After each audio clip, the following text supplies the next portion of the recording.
There is one hadith that is very fascinating, and it is an authentic hadith.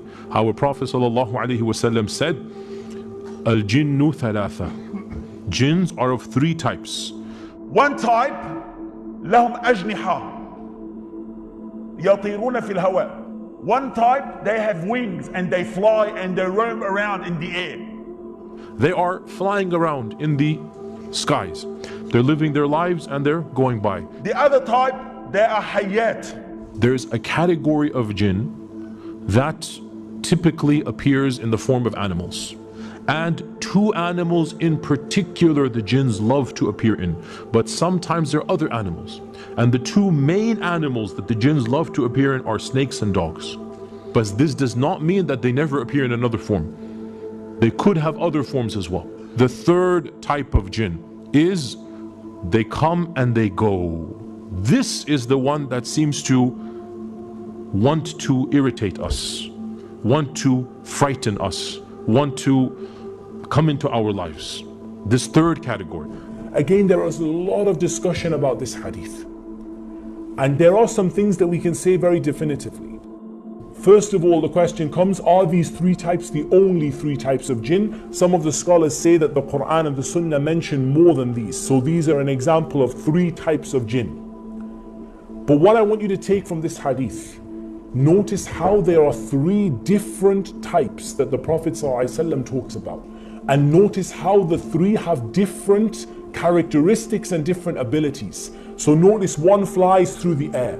The implication is that one flies through the air and the other one doesn't fly through the air. Some of them are good and some of them are bad.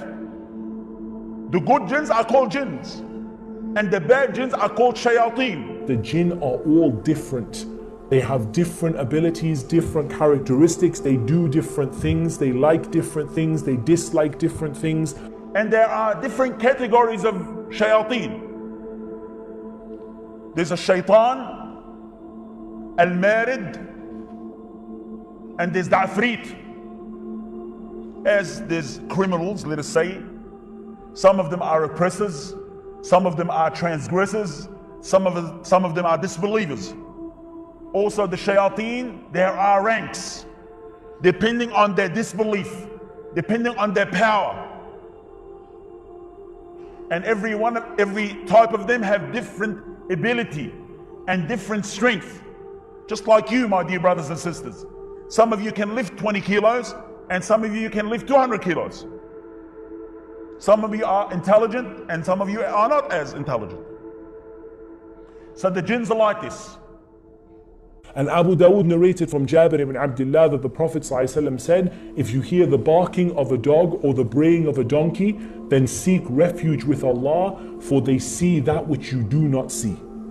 So the Prophet ﷺ indicated that both donkeys and dogs are able to see the jinn in certain circumstances. Allah knows best. There are certain jinns that are there just for evil.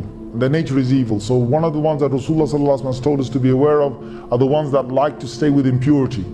They are known as the khubuth wal khaba'ith. Now they love toilets because they just got this impure nature. Their name is khubuth wal khaba'ith. You know, they're a particular impure part of the jinn sort of colony.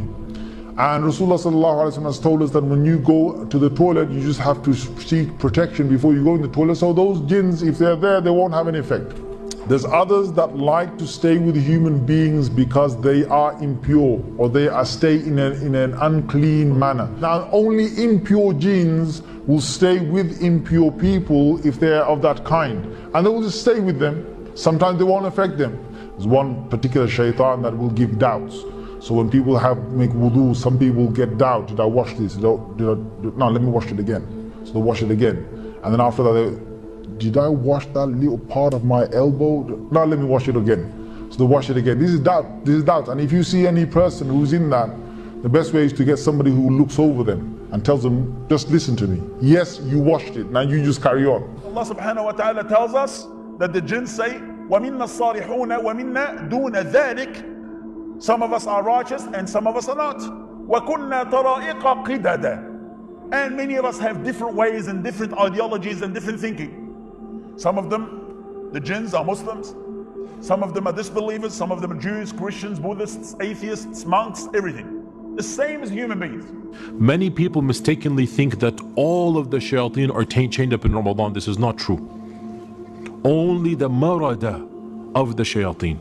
And the marada of the shayateen are the obstinate or the ones that are especially going to harm you. Are they a separate category like the ifrits?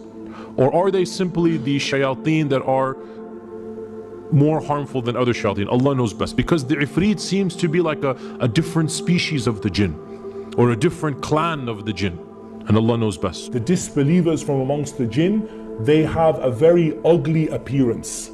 They don't have a very nice appearance, and we don't know a full appearance of them. I've met many patients who describe the jinn to me.